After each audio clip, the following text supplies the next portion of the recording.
By 2030, you'll own nothing and be happy about it. Why would you be happy about that? Well, turn off your brain and start listening, because we'll answer that question and more. Klaus Schwab is the head of the World Economic Forum, which is a group of the richest people in the world who want complete control of the world. Recently, Schwab endeared the world when he said, by 2030, you'll own nothing and be happy about it. Wow! That seems like a win-win, and he believes you're dumb enough to fall for it, and you kinda are. So here's how it'll work. Under the World Economic Forum's vision, governments and the super rich who already control the governments will own everything. That's a win for them.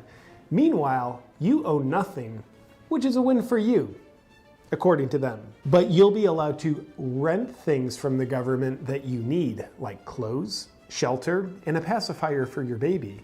You'll also receive an income from the government. Sounds great, doesn't it? This just in! We're already doing some of that.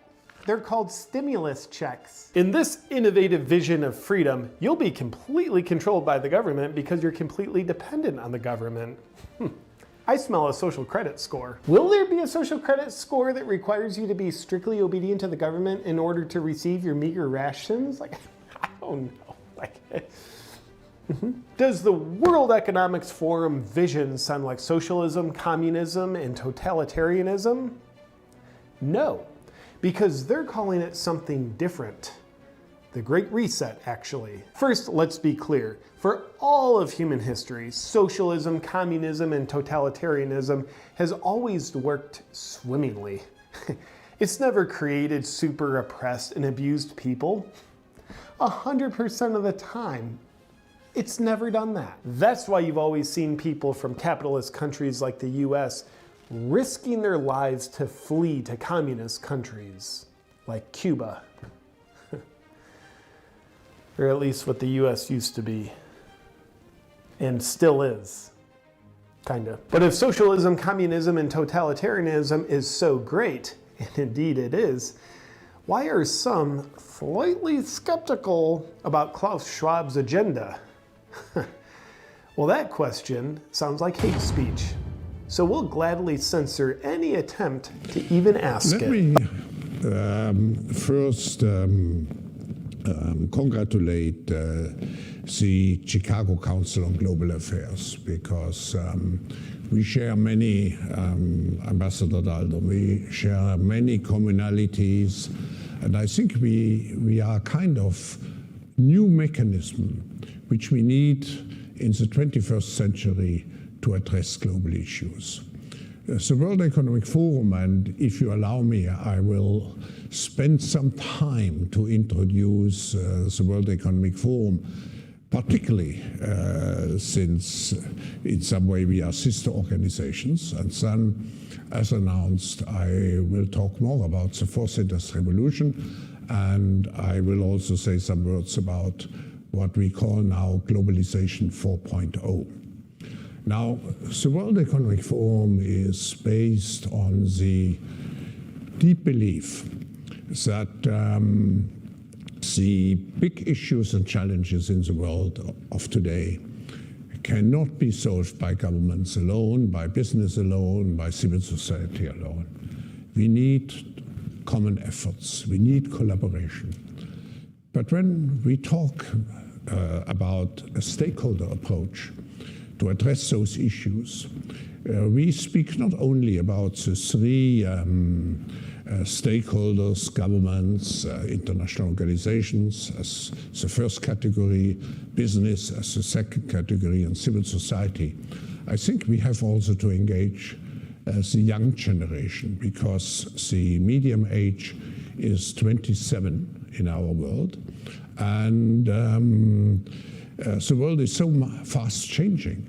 So we have to integrate the knowledge, the expectations, the beliefs of the young generation into today's global decision-making processes. And this is the reason why the World Economic Forum has created, in addition to all its other communities, the community of young global leaders, leaders between 30 and 40 years old. And we have created what we call the Global Shapers community, This is a community of potential leaders. Some are already leaders, between 20 and 30 years old. And we have such a community today in over 400 cities in the world. And I'm very proud that we have one here in Chicago, which, by the way, is very active. And I would like to welcome particularly the Global Shapers here. Please raise your hands so that you are recognized. Excellent. In addition, we feel when we talk about the world of tomorrow and when we shape, as we say in the forum, the world of tomorrow, through multi-stakeholder dialogue, we have to integrate in a world which is so much dominated by fake news, we have to integrate the voice of the truth, which means academia, science, and I'm also proud that the World Economic Forum has a relationship with the University of Chicago. Actually, we have a community of 30 universities around the world working very closely with us and being engaged into our different activities. So the question is, what is actually the World Economic Forum doing? And of course, you all know or have heard about our annual meeting in Davos. But so that's only the tip of the iceberg. What we are really doing is to manage to conceptualize, sometimes to catalyze platforms to address specific global challenges. We believe, and you all are aware about the discussions going on the credibility, effectiveness of traditional international organizations, such as the World Trade Organization, such as, let's say, the World Bank, and so on. I could go on and on. And we discuss whether those organizations are still fit for the issues of today. We feel those organizations are absolutely necessary, and we have strong cooperation with each of those organizations. But what we also have to do is to complement what is done on a macro level, on a micro level, which means to address the manifold challenges in very structured and very purposeful ways. For example, the future of health, the future of energy. If you look, our energy landscape is changing completely. If you look at health, there are so many issues, not just, let's say, medical issues, but social issues. How do you deal in a situation where you can cure people, but it costs up to $1 million? How much can a society afford it? So the World Economic Forum has created platforms to address those issues much more on a micro level. Hello and welcome to a special discussion with the founder and executive chairman of the World Economic Forum. He is also the founder of the Global Shapers community, Professor Klaus Schwab. Hi. We are also joined by the head of the Global Shapers community, Wadea Eid Hamza. Hi, Wadea. Hi, Natalie. Hi, Professor.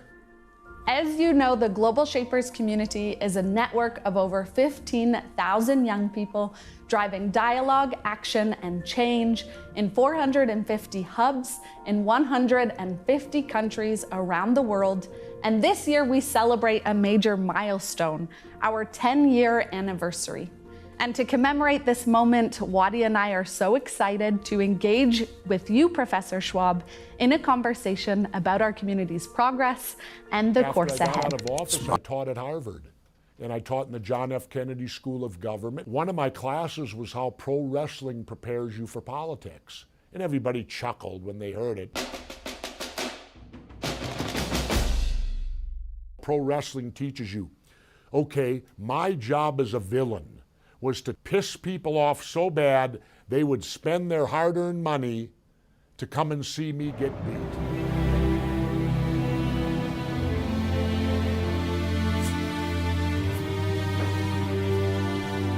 Long live great Russia's motherland,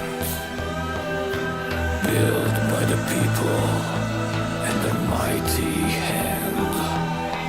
Long live your nation, united and free, shining in glory for all men to see.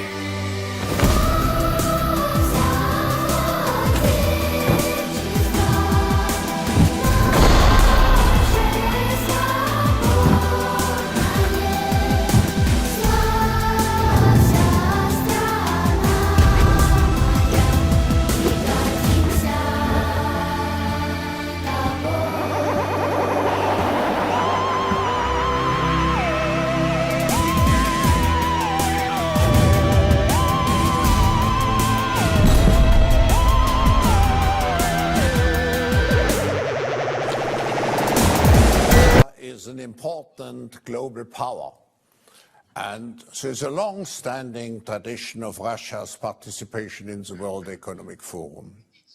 At this moment in history, where the world has a unique and short window of opportunity to move from an age of confrontation to an age of cooperation, the ability to hear your voice, the voice of the President of the Russian Federation, is essential.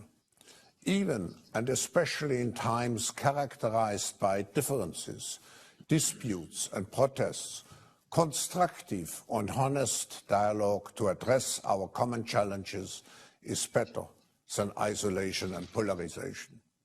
Yesterday, your phone exchange with President Biden and the agreement to extend the New START nuclear arms treaty in principle, I think, is a very promising sign in this direction. COVID-19, Mr. President, has shown our global vulnerability and interconnectivity.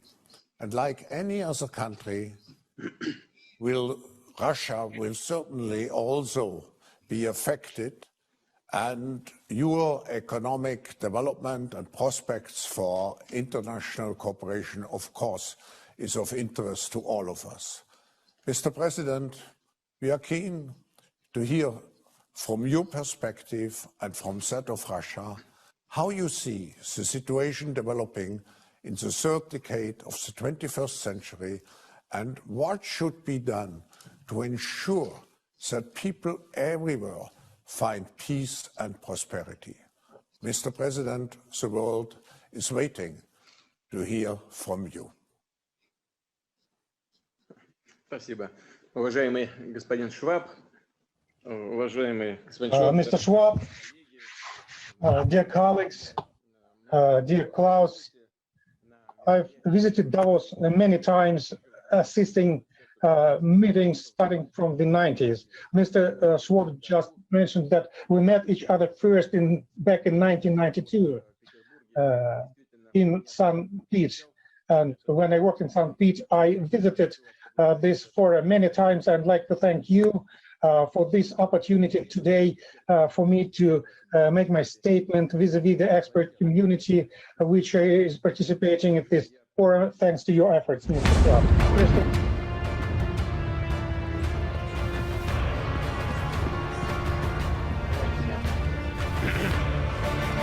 This here is Caligula, the mad Roman emperor. Mad? I like him. Mad is good. Mad is great. And this here is Margaret Thatcher. Oh, I know her. She's that nasty woman. What an inspiration. Who's that guy? I've never seen him before. He's Vladimir Putin, you know. No, I don't. I've never met him. Now, who's that guy? I love the mustache. Say, Melania, should I grow a mustache like that? Would you like that? And they're all in this film? All of the great guys of history? What a huge crowd. What's the name again? Iron something? Iron Sky, the coming race, Mr. And President. where am I? I can't find myself. Mr. President, you... You didn't make the cut. They don't think you deserve it.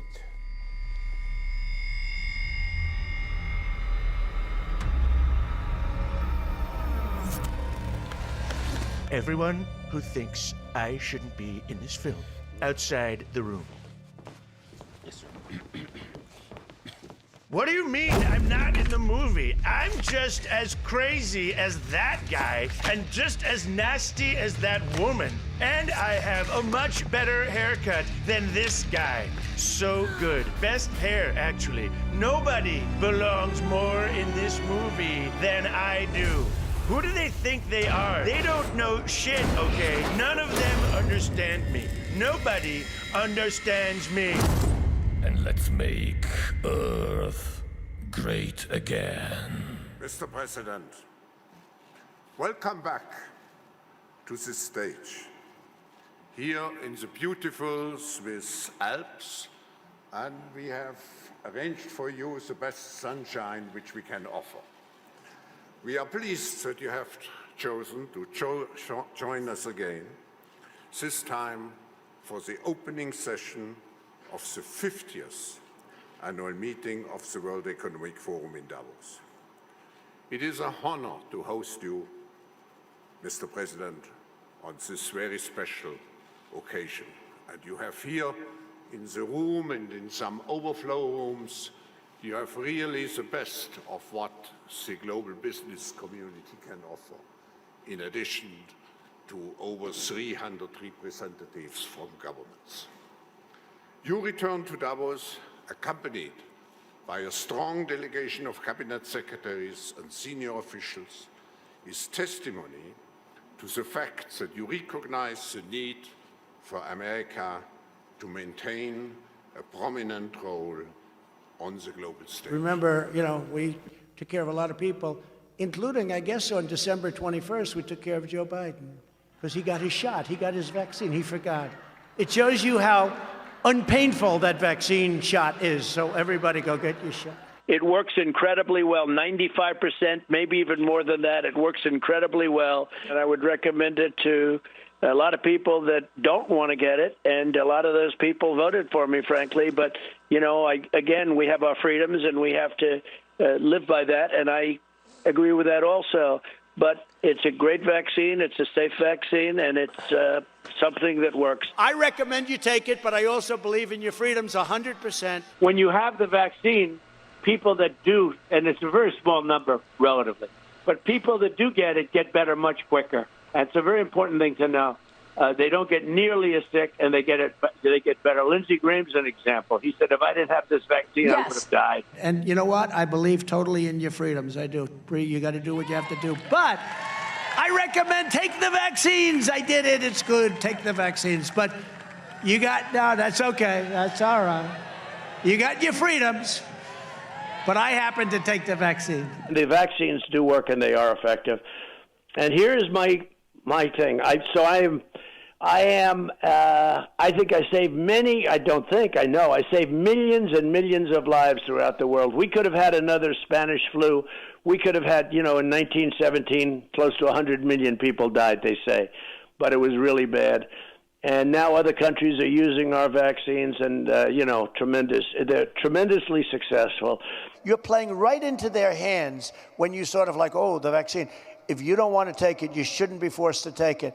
No mandates, but take credit because we saved tens of millions of lives. Take credit. Don't let them take that away from you. Okay, so the president made news. Do you agree with that? Right? Both the president and I are vaxxed, and did you get the booster? Yes. I got it too. Okay, so... Don't. Politics today, and you'll hear me say that to the crowd today, politics today is pro wrestling. It is pro wrestling, and you know what I mean by that? I mean by that the Dems and Repubs in front of you and in front of the public is going to tell how they hate each other and how they're different.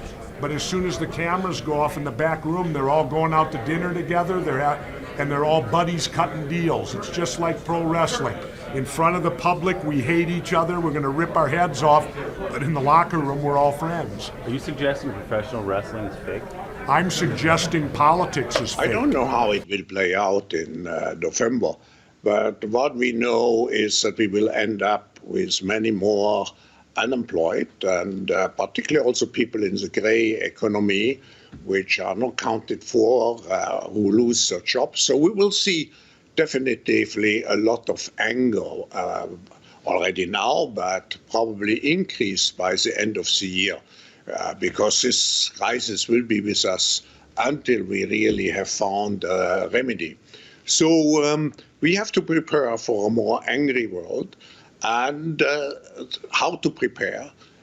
It means to take the necessary action to create a fairer world, to see that we provide everybody with decent access to the health system, that we make sure that those people who are really left behind, and I'm not speaking only on national levels, I'm speaking also internationally. If I see now the tragedy in some of the emerging countries like South Africa, like some countries in East Asia, I think it's all, I don't have too many remedies. The remedies have to be discussed through dialogue by the stakeholders of our global system, but I just see the need for such a dialogue, and I see the need for action. I see the need for a great reset. To what extent would a reset be brought about by a change in the White House, the election of Joe Biden, for instance? Today I have the great privilege to introduce the Honorable Joseph Biden, the 47th Vice President of the United States. Mr. Vice President, I have known the honor to know you for many, many years, long before you became Vice President. And I've always admired you as a person who, reflecting particularly on the theme of this meeting, is a truly responsive and responsible leader. As one of the top military people said to me in a secure meeting the other day, 60 million people died between 1900 and 1946. And since then, we established a liberal world order, and that hadn't happened in a long while. A lot of people dying, but nowhere near the chaos. And now is a time when things are shifting. There's gonna be a new world order out there, and we've got to lead it. We've got to unite the rest of the free world in doing it. So anyway, I'm going to hush up, Mary, fire away.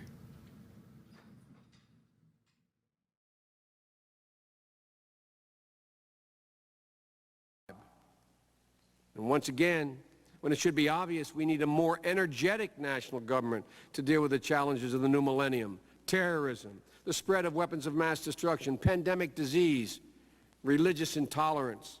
Once again, our journey of progress is under attack and is coming from, in my view, the right.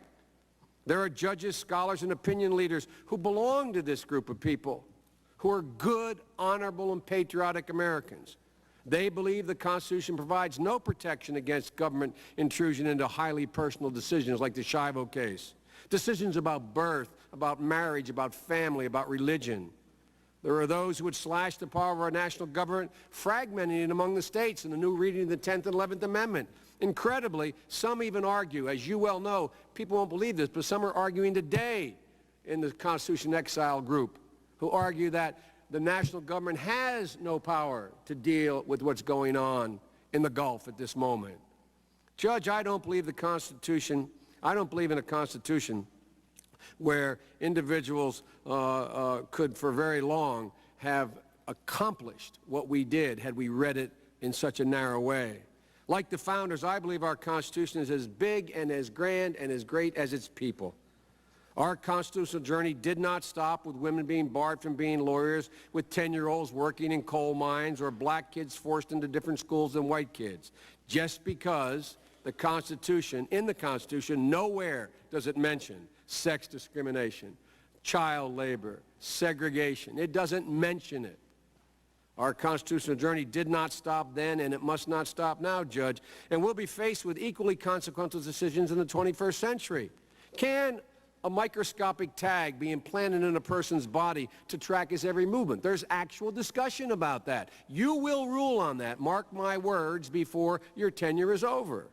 Can brain scans be used to determine whether a person is inclined toward criminality or violent behavior? You will rule on that. And Judge, I need to know whether you will be a justice who believes that the constitutional journey must continue to speak to these consequential decisions, or that we've gone far enough in protecting against government intrusion into our autonomy, into the most personal decisions we make. Judge, that's why this is a critical moment. We had a situation where instead of concentrating from the top on the science and realizing that we must make decisions based on data and based on evidence, there was a considerable amount of mixed messaging about what needed to be done from the top down. And that really cost us dearly.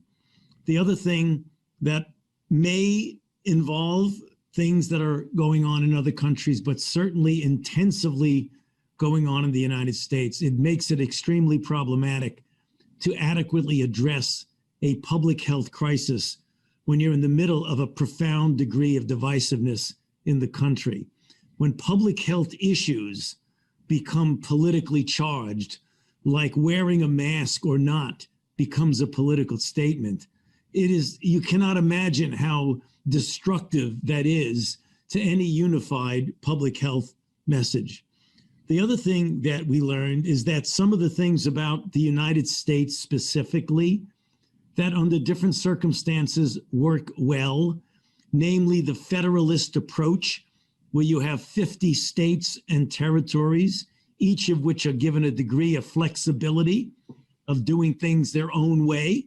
The federal government doesn't want to tell the states what to do. So we had a situation where the states were sort of left on their own.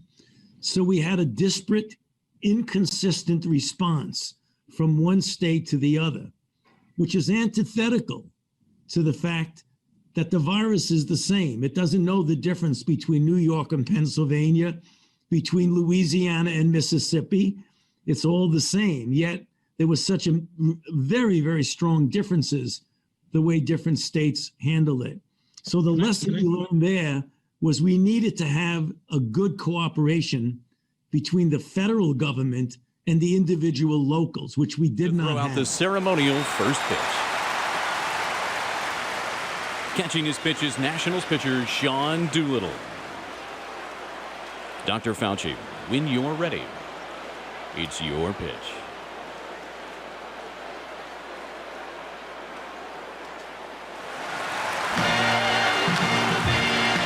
Dr. Anthony Fauci.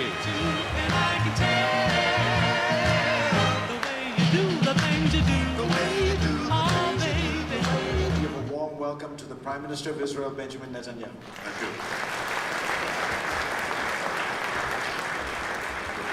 Prime Minister, pleasure to have you. It's good to be with you again. I think we do this once every 2 years or so. We're trying to do it more often, if you'll allow us. My predecessor formed the Abraham Accords with Bahrain, with the Emirates. I'm a huge believer in these sort of bridges. So the bottom line is Israel is headed on a very robust and positive direction. Glasgow was exciting, not because we actually solved the problems, but because the breadth of private sector companies showed up with the willingness to get involved in solving those problems. And, you know, that's, as we draw people into this First Movers Coalition, those are companies that are willing to both help design projects that will scale these things up and bring costs down, be customers of those green products. You know, we need all the leading companies to come into First Movers, and then we have to fund projects starting actually literally this year in the hard areas. That includes green hydrogen, direct air capture, fuel for aviation, and long duration storage. So I think the World Economic Forum is a place where governments and leading businesses can come together. Today, globalization in general is going through a major crisis. And this global challenge requires, for sure, a collective effort from international organizations, states, companies, civil society, in order to find and implement solutions. And this is the reason why I think your decision to choose such a topic for this year, and the reason why I came here today, is to make a call for action, and a call to all and every one of us. France has been very much affected by a lot of structural change and this relationship with globalization and what is at stake. And to be fair, I'm here in front of you today, but a few months ago I was not totally sure about that. And I had to fight with nationalist party. Why? Because you had a lot of fears, a lot of lack of understanding about this current globalization in my own country. And that gives me a special responsibility. The responsibility of building a France that is prosperous and open to the world, but also a France that is capable of recognizing and standing alongside those who have been forgotten and left behind by globalization. We need to foster new opportunities amidst crises, open up new horizons on the shifting landscape, and pull great strengths to go through difficulties and challenges. First, we need to embrace cooperation and jointly defeat the pandemic. Confronted by the once-in-a-century pandemic, which will affect the future of humanity, the international community has fought a tenacious battle. Facts have shown once again that amidst the raging torrents of a global crisis, countries are not riding separately in some 190 small boats, but are rather all in a giant ship on which our shared destiny hinges. Small boats may not survive a storm, but a giant ship is strong enough to brave a storm. Thanks to the concerted efforts of the international community, major progress has been made in the global fight against the pandemic. That said, the pandemic is proving a protracted one, resurging with more variants and spreading faster than before. It poses a serious threat to people's safety and health and exerts a profound impact on the global economy. Strong confidence and cooperation represent the only right way to defeat the pandemic. Holding each other back or shifting blame will only cause needless delay in response and distract us from the overall objective. Countries need to strengthen international cooperation against COVID-19, carry out active cooperation on research and development of medicines, jointly build multiple lines of defense against the coronavirus, and speed up the efforts to build a global community of health for all. Of particular importance is to fully leverage vaccines as a powerful weapon, ensure their equitable distribution, quicken vaccination, and close the global immunization gap, so as to truly safeguard people's lives, health, and livelihoods. China is a country that delivers on its promises. China has already sent over 2 billion doses of vaccines to more than 120 countries and international organizations. Still, China will provide another 1 billion doses to African countries, including 600 million doses as donation, and will also donate 150 million doses to ASEAN countries. We can fight climate change without sacrificing growth and prosperity. In fact, our global push towards a low-carbon economy will produce new companies, new growth, and new prosperity. And yes, we can embrace diversity and the new ideas that spring from it, while simultaneously fostering a shared identity and shared values in safe, stable communities that work. The one thing certain about the next industrial revolution is, like the three that preceded it, it will bring enormous change. if you are looking for a country that has the diversity, the resilience, the positivity, and mostly the confidence that will not just manage this change, but take advantage of it, there has never been a better time to look to Canada. Merci beaucoup.